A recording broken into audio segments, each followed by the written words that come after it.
What's up, guys? Welcome back to our YouTube channel. I'm Erika. I'm Tanner. And we're in Joshua Tree, California this weekend. We only have one day to do the park, so this vlog is going to be a little bit different. We're also here with Erika's mom, and we don't want to be those people that are just filming and talking over the camera or talking to the camera while we're with friends or family. You know, we want to enjoy the time with those people and also be able to experience the adventure together. So this video is going to be a little bit different in the sense that we're going to film what we're doing and then kind of narrate over what we've done or what we do and what we see and our experience as a whole. So it's probably going to be a little bit of a shorter video also, which will be something different too. So we're going to take you guys through some shorter hikes that you can do in one day, some places in and around the Joshua Tree town area that we're going to go to, and some of our favorite food spots that we hit up throughout the weekend. So if you're interested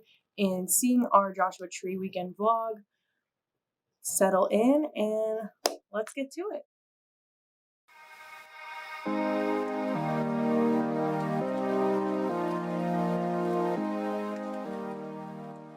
We arrived Friday afternoon around 4 p.m.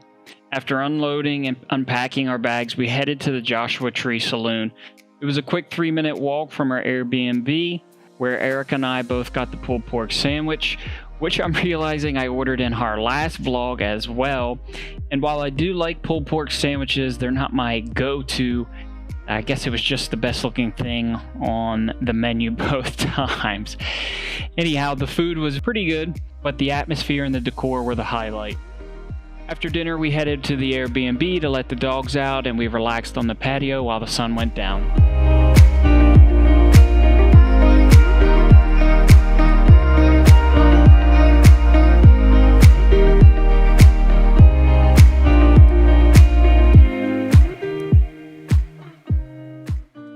Saturday morning, we woke up at a decent hour to beat the heat. We made our way into the park around 7:30 in the morning, and our first stop was the Cholla garden, which was one of our favorites over the whole weekend. We didn't make it in time for sunrise, which is the recommended time to go, but it was still amazing. There are over 100,000 cacti every direction that you look, and the best part was that you can see the mountain range behind them. After the Cholla garden, we ventured over to Arch Rock and Heart Rock. We recommend parking on the side of the road instead of the designated parking lot, as it's closer to the start of the trail. This is a short 1.5 mile hike with classic desert scenery and tons of lizards scurrying around. Arch Rock was the first stop, which was cool, but after visiting Arches National Park, it didn't really blow us away, if we're being totally honest. The hike was still worth it though, because the Heart Rock lived up to its name, a large heart-shaped rock in the middle of the desert, which makes for the perfect photo opportunity. Our next stop was the very popular Skull Rock. It's located right on the side of the road, making for an easy stop. By mid-morning, it was mobbed with people, making it super difficult to get any good photos or pictures, so we'd suggest going as early as possible if you'd like to enjoy it without the crowds.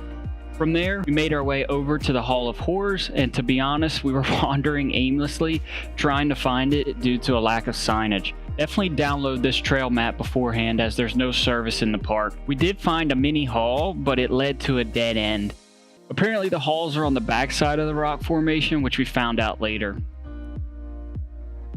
Our last stop of the day was the Hidden Valley Trail. It's a short 1-mile loop, making it an easy add-on for the end of the day. Once you make your way into the valley, you're completely surrounded by rock walls and formations, hence the name Hidden Valley. It felt super secluded, and there was a ton of diverse vegetation that grew here.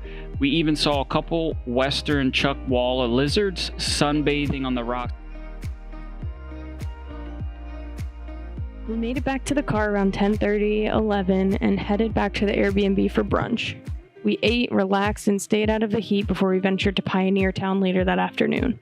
Pioneer Town was built as a Western movie set in the 1940s, but has now become a little town and tourist attraction. We tried to eat at Pappy and Harriet's, but the wait was way too long and it was way too hot. So we opted for Sky High Pie in Joshua Tree instead. The pizza here was amazing, and they have tons of vegan options, which is awesome. After stopping at the visitor center, we learned Quail Springs was one of the best spots to watch the sunset, so we headed back into the park. It was very crowded, so definitely go early if you're trying to watch the sunset there to ensure you have a spot with a good view. We were able to grab an area of rocks to hang out on where we watched the sunset, snapped some photos. We stayed until it was dark out to stargaze for a bit until we headed back to the Airbnb. I went back into the park around 11:30 to shoot the Milky Way. It was just as busy at midnight in the park as it was during the day, which was crazy. There were cars driving in and out the entire time I was there, making it super difficult to get a shot without any light pollution. I definitely recommend going to a remote area of the park to shoot. That way you can avoid headlights and general light pollution. That is it for our Joshua Tree weekend vlog. Hope you guys enjoyed it. If you did, make sure to subscribe and follow us on TikTok and Instagram. We're going to be posting shorter videos with recommendations and tips for everything we did throughout the weekend, so get a little bit more content over there. If you guys have been to Joshua Tree, we'd love to hear your experiences or what your favorite parts were. Or if you have any questions based on what we did, drop them in the comments below. We'll be happy to answer them. And we will see you guys in the next one.